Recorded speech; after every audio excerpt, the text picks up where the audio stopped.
प्राकृतिक सुन्दरताले भरिपूर्ण रहेको नेपाल कृषि र पर्यटनको प्रचुर सम्भावना बोकेको राष्ट्र हो। पछिल्लो समय कृषि मात्र होइन व्यावसायिक कृषि गर्नुपर्छ भन्ने होडबाजी चलिरहँदा कृषि कर्मबाटै जिल्लालाई चिनाउन सफल भएको जिल्ला हो रामेछाप जिल्ला। कृषि गरेर निर्वाह मात्र होइन, जीवनस्तर र आर्थिक स्तर उकास्नका साथै सामाजिक प्रतिष्ठा समेत कमाउन सकिन्छ भन्ने गतिलो उदाहरण बनेको छ जुनार खेती।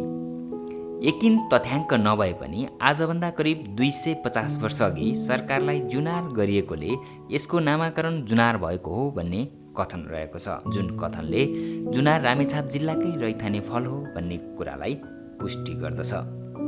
आजभोलि खुरकोट सिन्धुलीको यात्रा गर्दा बाटोभरि देखिने जुनार कुनै समय यातायातको पहुँच नहुँदा किसानले डोकोमा बोकेर 6 घण्टासम्मको कष्टकर यात्रा गरी बजारसम्म ढुवानी गर्ने गर्दथे।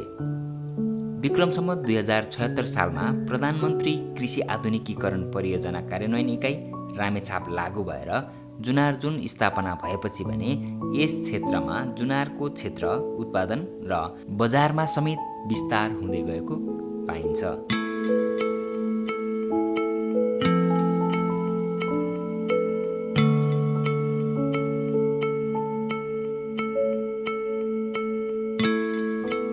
हाम्रो यस परियोजना कार्यान्वयन इकाइ रामेछापले चाहिँ 2टा जिल्ला हेर्छ, दोलखा र रामेछाप। दोलखामा चाहिँ 2टा जोन छ र रामेछापमा 3टा जोन छ।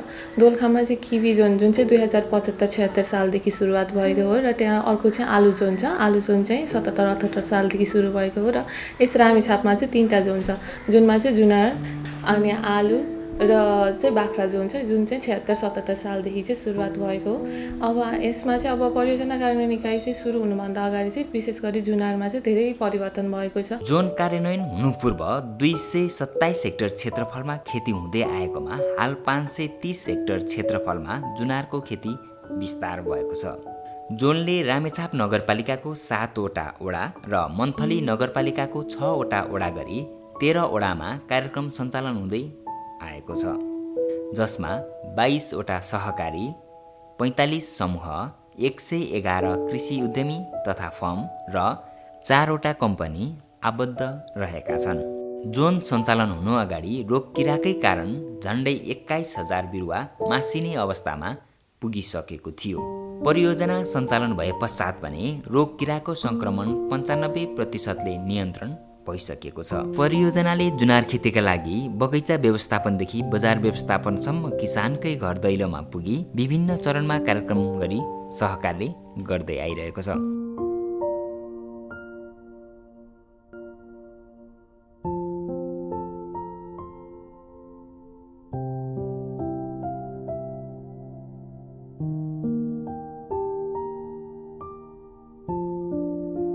परियोजनाले यदि प्राविधिक सहयोग नगरिदिएको खण्डमा विस्थापित नै हुनुपर्ने अवस्थामा पुगिसकेको किसान जोन लागू भए पश्चात पुनः बगैँचा विस्तारमा लागेको सुनाउँछन्। योभन्दा करिब 15 वर्ष अगाडि म वैदेशिक रोजगारमा गएको थिएँ। त्यसपछि फर्केर आइसकेपछि अब वैदेशिक रोजगारमा नजाने, अब यहाँ केही गर्नुपर्छ भन्दाखेरि अब के गर्ने भन्दाखेरि त्यतिखेर अब जुनारबाट पनि सम्भावना छ भनेर मैले आफैले आफ्नै निजी खर्चबाट सुरुमा 100 बोट जुनार लाएर मैले यसमा यो कृषि पेसामा संलग्न भएको। अहिले चाहिँ मेरो करिब 350 जति बोट जुनार फल्न थालेको छ। त्यतिखेर चाहिँ धेरैले अब मकै खाने बारीमा भनेर मेरो आमा बुवा सहितले कराउनु भयो, मकै खाने बारीमा बाख्रा चराउन नपाएर यो अब म मर्ने बेला भइगयो भनेर भन्नुहुन्थ्यो। अहिले म आमालाई भन्छु यति राम्रो भएको छ अहिले हेर्नु त हजुरले त्यसो भनेको त्यतिखेर अहिले हामी सक्सेस भयो भन्छौँ। अहिले धेरै खुसी लागेको छ सर। 15 वर्ष अगाडि गरेको त्यतिखेर चाहिँ मलाई पनि ठ्याक्कै हुन्छ भने यतिको हुन्छ भने थिएन। अहिले चाहिँ राम्रो भएको छ। अहिले चाहिँ मेरो व्यवसाय नै सही कृषि पेसामा व्यवसाय सुरु गरेर सही गरेछु भन्ने नै लागिरहेछ। बजारमा त 10 वर्ष अगाडि चाहिँ हामीले चाहिँ के गर्थ्यौँ भनेदेखि यो पिठ्युमा बोकेर मन्थली पनि लग्यौँ सर। नबिकेर हामीले के अरे 10 रुपियाँ किलो पनि नबिकेर पहिले नबिकेर चाहिँ हामीले ल खाइदिनुहोस् भनेर हामीले त्यत्तिकै हामीले जुनार सुन्तला त्यत्तिकै बजारमा दिएर नि हिँड्यौँ। हामीले तल बजारमा लाँदै लिएर हिँड्यौँ। अहिले चाहिँ हामीलाई सच छ, गाडी आउँछ, बाटो छ होइन, गाडी आउँछ। अनिखेर आउनुहुन्छ तपाईँहरू जस्तो कृषिको सरहरू आउनुहुन्छ, अरू आउनुहुन्छ होइन, हेर्नुहुन्छ। अनिखेर हामीलाई जुनारहरू चाहिए लानुहुन्छ, बाइकहरू घरहरू बाटोहरू साधारण सबै भइसकेपछि विकास भइसकेपछि त हाम्रो बगैँचा पनि हाम्रो एकदम हुँदो रहेछ क्या गरौँ गरौँ गरौँ लाग्दो रहेछ नि त बिक्री घरमै भयो नि त महिलाहरूले बोकेर जानु परेन नि त सर अनिखेर आफैले चाहिँ मेहनत त आफूले गर्नु पर्यो नि आफूले फल पाउन त होइन गर्नु पर्यो नि अब त्यसलाई त बच्चा जस्तै गर्नु पर्यो नि हाम्रा नि बच्चा जन्माउँछौँ साना हुन्छन् बच्चा होइन त्यसलाई ठुलो गराउन हामीलाई धेरै मेहनत गर्नुपर्छ नि त स्याहार सुसार गर्नुपर्छ नि त अनि यो बिरुवापातलाई पनि हामीले धेरै स्याहार सुसार गर्नुपर्छ नि त मेहनत त गर्नु पर्यो नि रोपिदिएर मात्रै त भएन नि त सर आफूलाई त्यो आम्दानी लिनलाई त हामीले पनि त मेहनत दुःख गर्नु पर्यो नि त अहिले बेच्न हो न हामीलाई सजिलो छ गाडी लिएर आउनुहुन्छ अनिखेर गाडी लिएर आइसकेपछि 2-4 दाना सर खानु नि भनिन्छ होइन लिएर नि जानु भन्नुहुन्छ आफ्नै बगैँचामा छानेर लिएर जानुहुन्छ ग्राहकहरू पनि खुसी हुनुहुन्छ हामी नि खुसी हुन्छौँ हामीलाई पनि 2-4 पैसा हुन्छ होइन हामी उसै खुसी छौँ नि सर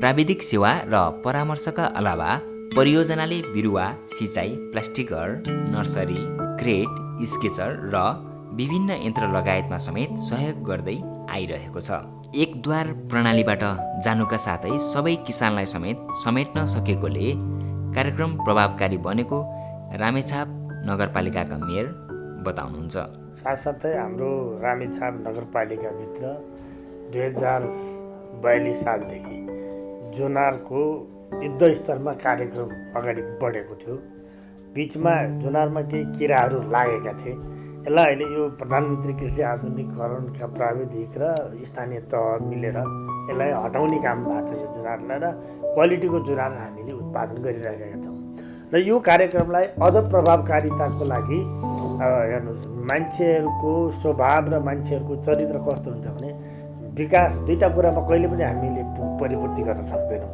एउटा कुरो मान्छेको इच्छा असीमित हुन्छ पुरा गर्न सक्दैनौँ अर्को विकास निर्माणको समस्यालाई लिएर गर्दाखेरि धेरै अगाडि बढाउन सकिन्छ धेरै इच्छा पुरा गर्न सकिन्छ त्यस कारणले यो प्रधानमन्त्री कृषि आधुनिकीकरणले हामी रामेछाप नगरपालिकाका जुनार उत्पादन किसानहरूलाई अझ प्रभावकारिताका लागि यो कार्यक्रम थप गर्दै अझ अगाडि बढ्नुपर्ने हो कि भन्ने हामीलाई चाहिँ महसुस भएको छ व्यावसायिक रूपले खेती गर्दै आइरहेको अर्का किसान हुन् शेरबहादुर तामाङ जसले जुनार खेतीकै लागि जीवन समर्पण गरिरहेका छन् लामो समय जुनार खेतीमा रमाउँदै नर्सरी सञ्चालन गरिरहेका उनलाई परियोजनाले व्यवस्थित नर्सरीका लागि हाइटेक टनेल निर्माणमा सहयोग गरे पश्चात बिरुवा उत्पादन बढाउनका साथै अन्य किसानलाई प्रविधि समेत बाँडिरहेका छन् प्रविधिको हिसाबमा चाहिँ यहाँ चाहिँ 2-3 किसिमको चाहिँ प्रविधिहरू चाहिँ अलिक फरक नै छ र यसमा टप वर्किङ पनि छ अब जात परिवर्तन भन्छ अब यो चाहिँ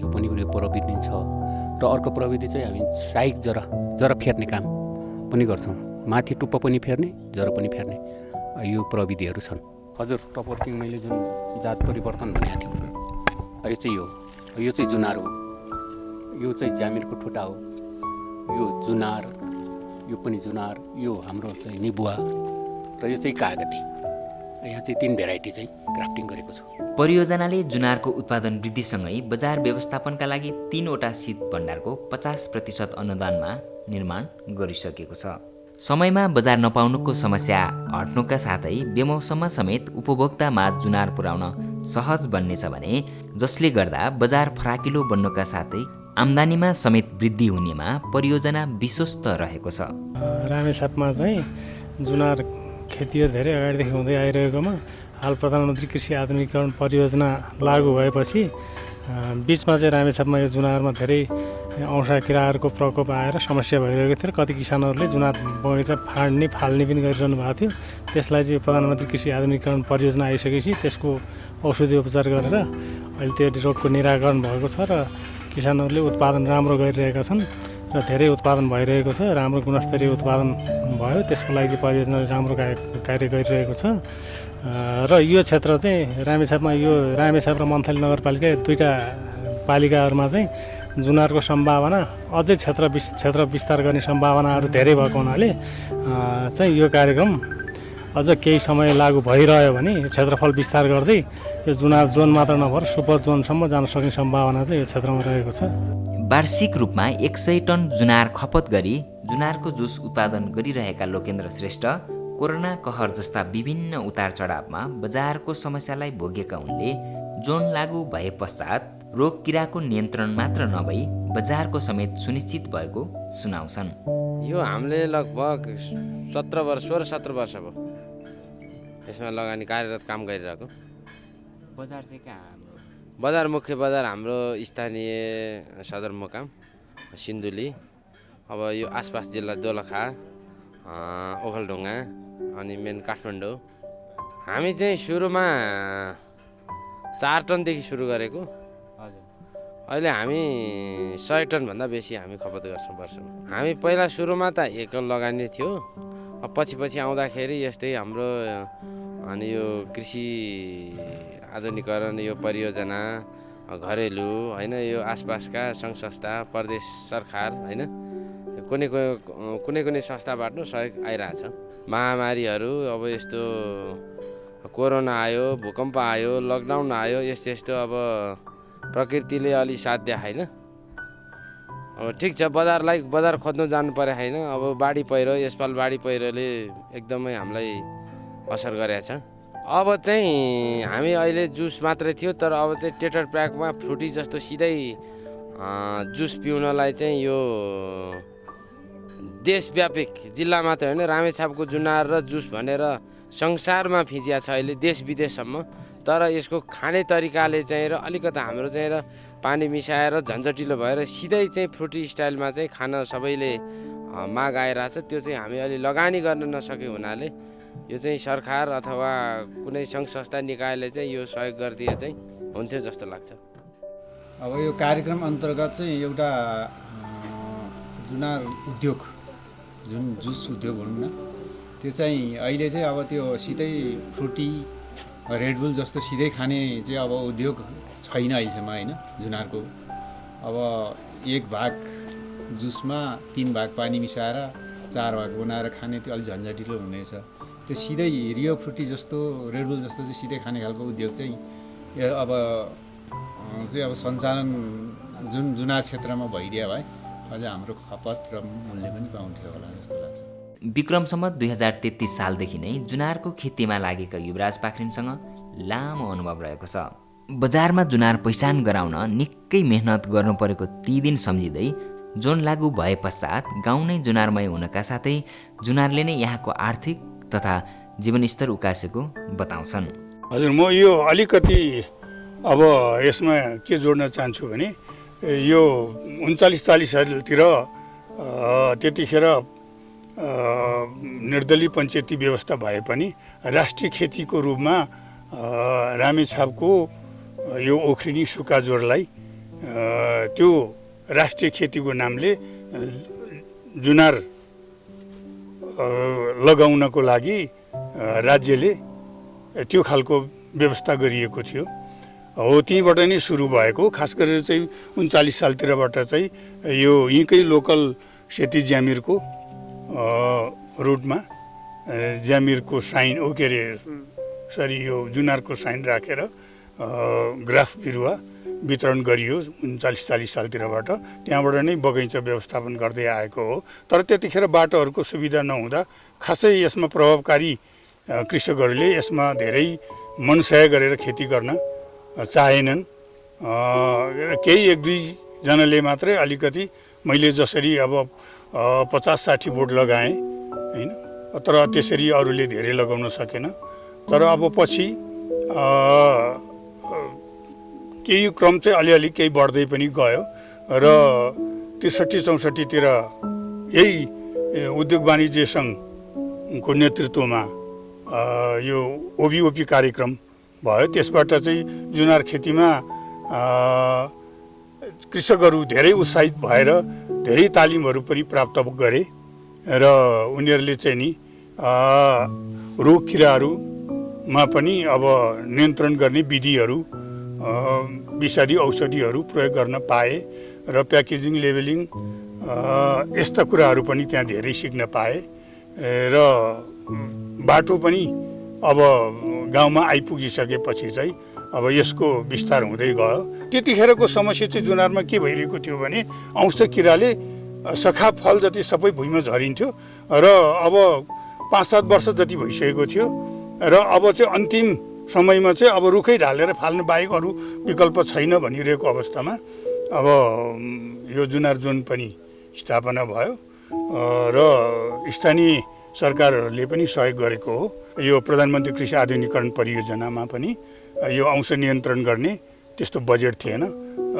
लोकल सरकारहरूसँग नै यो कुराको माग राखेर प्रोटिन बेड भन्ने विषादी प्रयोग गरेर प्राविधिकहरूको सल्लाहले र त्यो औषधि निकालिसकेपछि त्यो चाहिँ उहाँहरूकै सल्लाहअनुसार विधिअनुसार हामीले प्रयोग गरेपछि एकै वर्षमा 80-85% चाहिँ नियन्त्रण भयो। कृषिमा सम्भावना नदेख्नेको लागि गतिलो उदाहरण हो जुनार खेती। यस्ता खालका परियोजना सीमित बालीमा मात्र नभई सबै बाली र किसान समेट्न सके किसानको आर्थिक तथा जीवनस्तर उकास्न समय पक्कै नलाग्ला। भौगोलिक दृष्टिले पहाडी बेल्ट त्यसमाथि कार्यक्षेत्र समेत ठूलो रहेकोले काम गर्न कठिन रहे पनि परियोजनाले नतिजामुखी बनेर कार्यक्रम सञ्चालन गर्दै आइरहेको छ। परियोजनाले किसानको लगानी सुनिश्चित गर्नका लागि जुनारको बगैँचा बिमाको कार्यक्रम सुरुवात गरिसकेको छ। गत आर्थिक वर्षदेखि सुरुवात भएको यस बिमा कार्यक्रममा निश्चित प्रक्रिया पूरा गरी बिमा गर्न सकिने भएकोले 3 जना किसान सहभागी बनिसकेका छन्। जुनारको बिमाको अवस्था हेर्दाखेरि चाहिँ गत वर्षदेखि चाहिँ हामीले चाहिँ बिमा चाहिँ सञ्चालन गरेको छौँ, जसमा चाहिँ अब व्यवस्थित नर्सरीहरूलाई चाहिँ समेटेको छौँ हामीले। यसमा चाहिँ हामीले 3वटा नर्सरीलाई चाहिँ समेटिसकेको छौँ। अब अरू चाहिँ समेट्ने क्रम चाहिँ जारी नै छ। परियोजनाले आफ्नो कार्यक्षेत्रभित्र रहेका कृषकका लागि आर्थिक अनुदान र प्राविधिक सहयोग मार्फत कृषिको व्यावसायीकरण, आधुनिकीकरण एवं औद्योगिकीकरण मार्फत समग्र कृषिको विकास गर्ने उद्देश्यले आर्थिक वर्ष 2073-74 देखि 20 वर्षे कृषि विकास रणनीतिको सहयोगी परियोजनाको रूपमा काम गर्दै आइरहेको छ। आम किसानको परियोजनाप्रतिको अपेक्षा र सीमित स्रोत साधनका बीच परियोजनाले प्राप्त गरेको प्रतिफलका आधारमा यो परियोजना निकै सफल देखिन्छ। परियोजना कार्यान्वयन गर्दा आइपरेका नीतिगत अप्ठ्यारालाई समाधान गर्दै प्राप्त उपलब्धिलाई मार्गदर्शन मानेर यस परियोजनालाई निरन्तरता दिन जरुरी देखिन्छ। कृषिमा आधारित अर्थतन्त्रबाट कृषिजन्य उद्योगमा रूपान्तरित आधुनिक, व्यावसायिक, दिगो एवं आत्मनिर्भर कृषि क्षेत्रको विकास गर्ने परियोजनाको सोच पूरा गर्ने बाटोमा थप सफलता हासिल होस्, हाम्रो यही शुभकामना।